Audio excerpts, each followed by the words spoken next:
Assalamu alaikum wa rahmatullahi wa barakatuhu. Hi, this is Nikabi Ninja. Thanks for tuning into my channel. I hope you're in the best of health and iman. So, I'm feeling a little nauseous today because I just spoke to a cannibal. I got up this morning, prayed Fajr. Alhamdulillah, Allahu Akbar. Allah returned my soul to me. Every morning I wake up, I try to remember the dua. Alhamdulillahi, ladhi, adyana, badama, wa ilayhin, nushur. All thanks and praise be to Allah for giving me life after causing me to die, and to Him I will surely return. Now, about a month ago, I posted a video saying that Islam has the solution.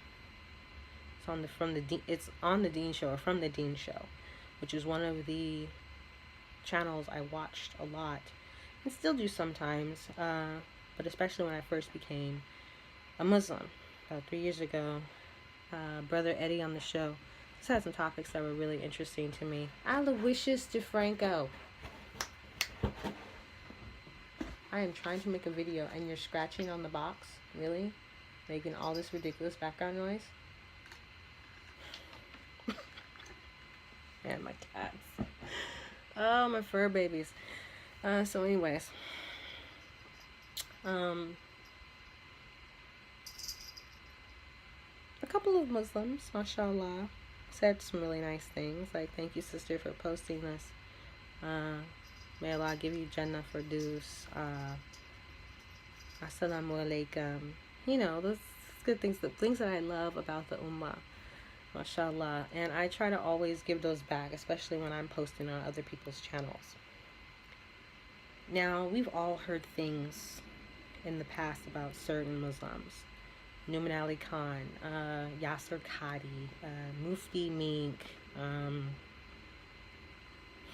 you name it. Like, there's been somebody out there who's tried to slander them in a certain way, but for the most part, Muslims stay strong on the Ummah. Now, we do have some Muslims out there, like that one kid in that boy band, One Direction. He said he was a Muslim. He got all these Muslim girls and boys to follow him and like his music, and people bought their kids this, that, and that. Now he's ex-Muslim. Adam Saleh,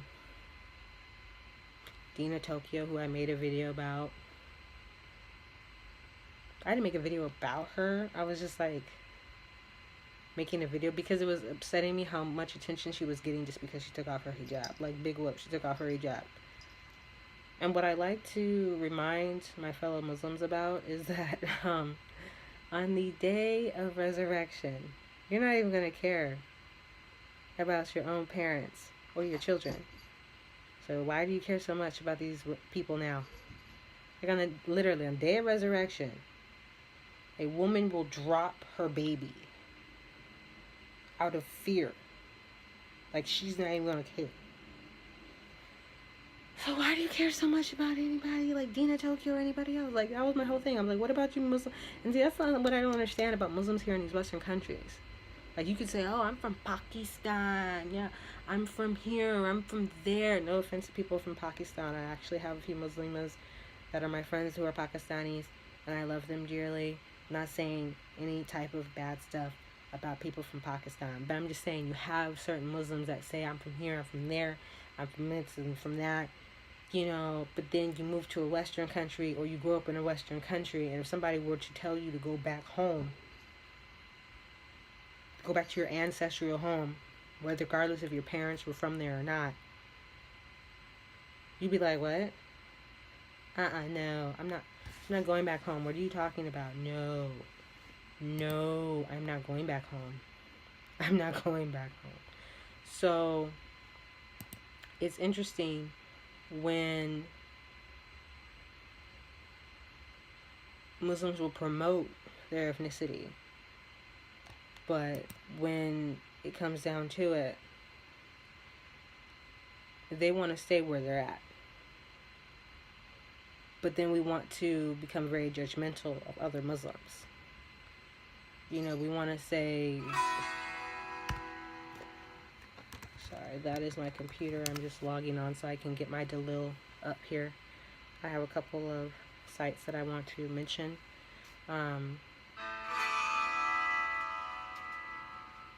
Well, sites and Quran verses and Hadith. Penelope, what are you doing? Seriously, cut it out. Do you want spray? I got spray. It's my bad kitty bottle. When they act bad, I spray them with water.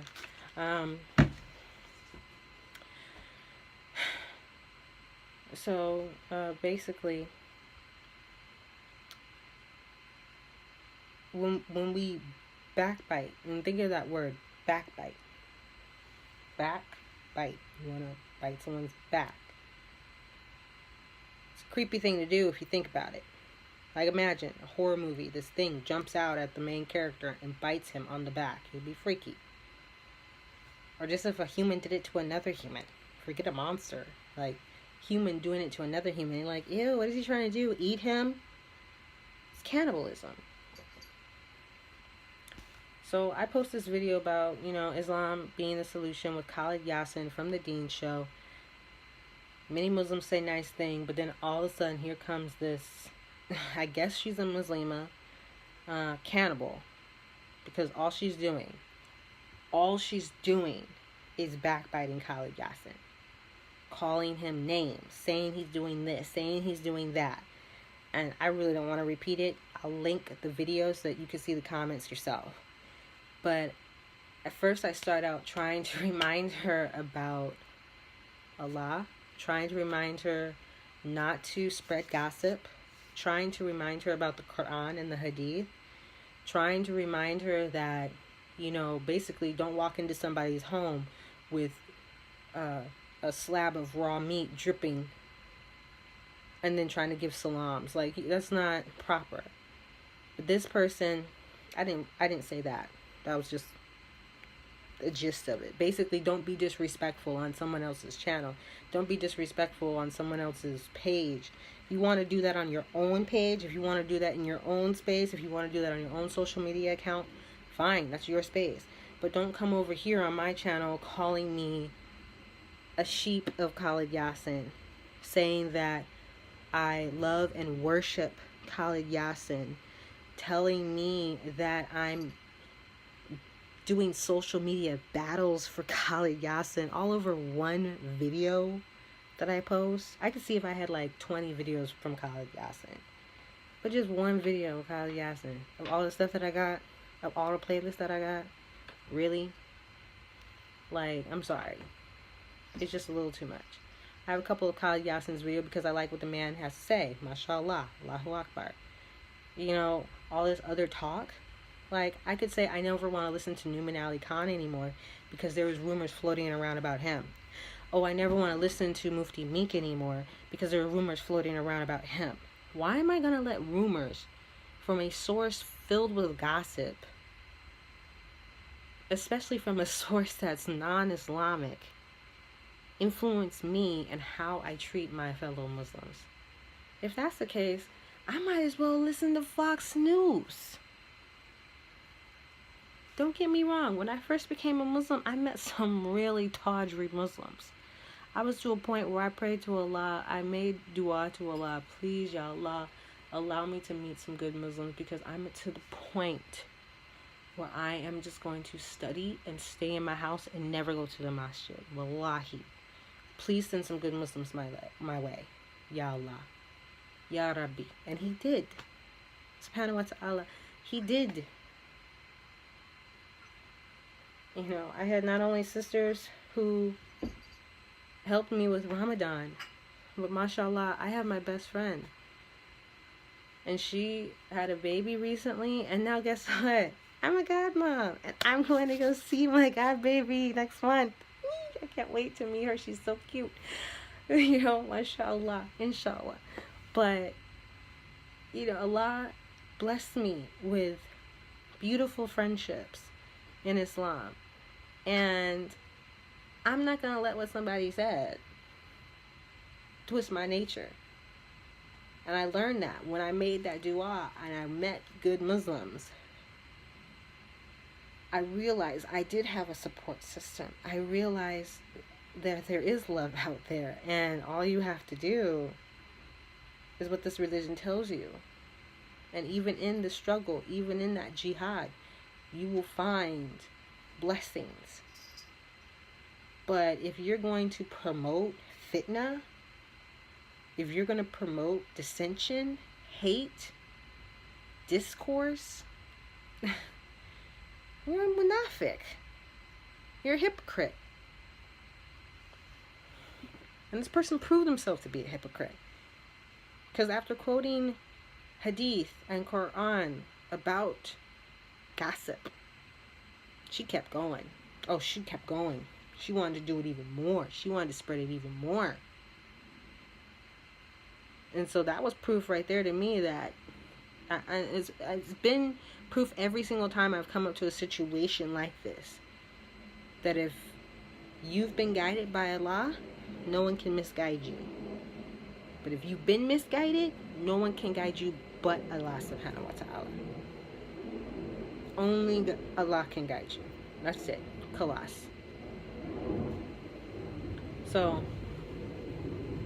I'm going to state some of the hadiths and the Quran that I told this sister who called me a sheep, who called me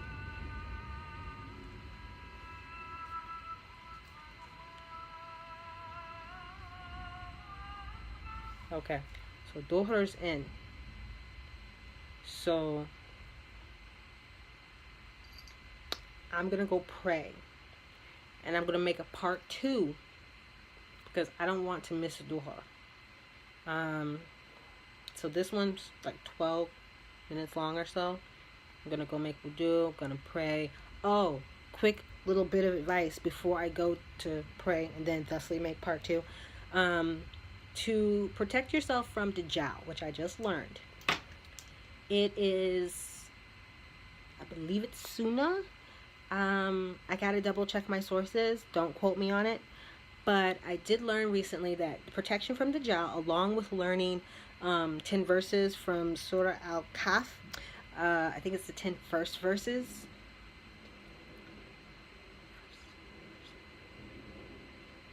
Sometimes I get confused. Sometimes I'm like, is it the 10 first verses or the 10 last verses? I believe it's the 10 first verses. If you know, I'm going to double check my sources, but if you know, please let me know, because that would be great. But I believe it's the first 10 verses of Surah Al-Kahf. But along with learning the first, I'm just going to say first verses, okay? I'm just going to say, just first. I'm going to say the first 10 verses of Surah Al-Kahf. Along with that, if you pray 4 rakats before Dhuhr, and four more rakats after Dhuhr, it will also protect you from Dajjal.